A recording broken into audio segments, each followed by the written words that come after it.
Assalamualaikum warahmatullahi wabarakatuh. Bismillahirrahmanirrahim. Selamat berjumpa kembali anak-anakku kelas 8. Di video bab kedua ini sekarang kita membahas topik yang terakhir dari bab 2 ini, yaitu tentang aplikasi pesawat sederhana pada sistem gerak kita. Nah, kalau di video sebelumnya tentang pesawat sederhana kita tahu ada jenis tuas, katrol, dan bidang miring. Maka aplikasi pesawat sederhana ini dapat kita jumpai dalam sistem gerak kita sehari-hari. Nah, contohnya adalah di sini ada gambar orang yang sedang mengangkat beban. Nah, tentu beban ini sebagai W, maka ada titik tumpu dan juga ada lengan kuasa. Jadi di sini dia mengaplikasikan prinsip tuas. Jadi kita lihat di sini beban ini bertindak sebagai W. Nah, kemudian di siku ini sebagai titik tumpu atau T.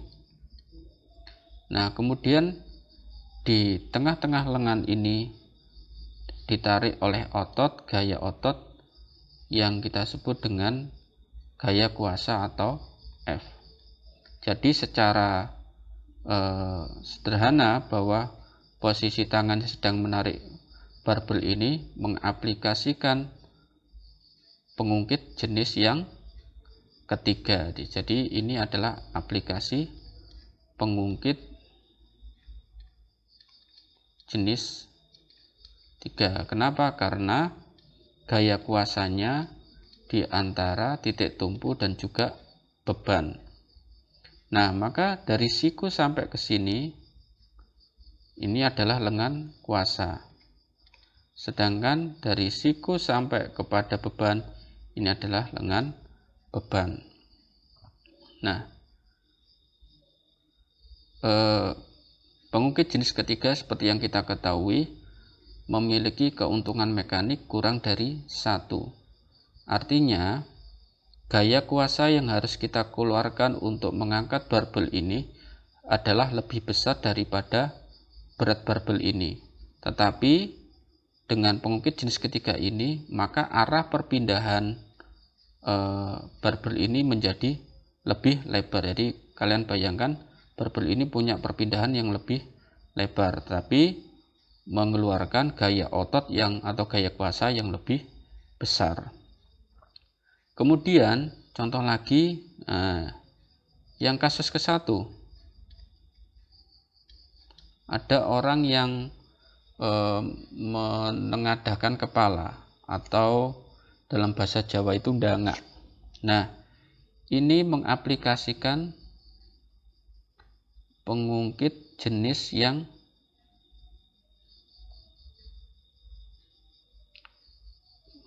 ke-1 karena saya kasih gambar yang lebih jelas pakai warna biru. Nah, karena ini adalah lengan kuasa, jadi di sini ada otot yang memberikan gaya kuasa dan di sini ada wajah atau dagu yang menjadi beban, atau di sini lengan beban. Maka pada kasus 1 ini berlaku pengungkit jenis ke-1, di mana titik tumpu berada di antara gaya kuasa dan beban. Jadi ini adalah contoh pengungkit jenis yang pertama. Sedangkan pada kasus yang kedua, saat orang sedang jinjit kakinya, maka yang menjadi titik tumpu ini adalah ini titik tumpunya.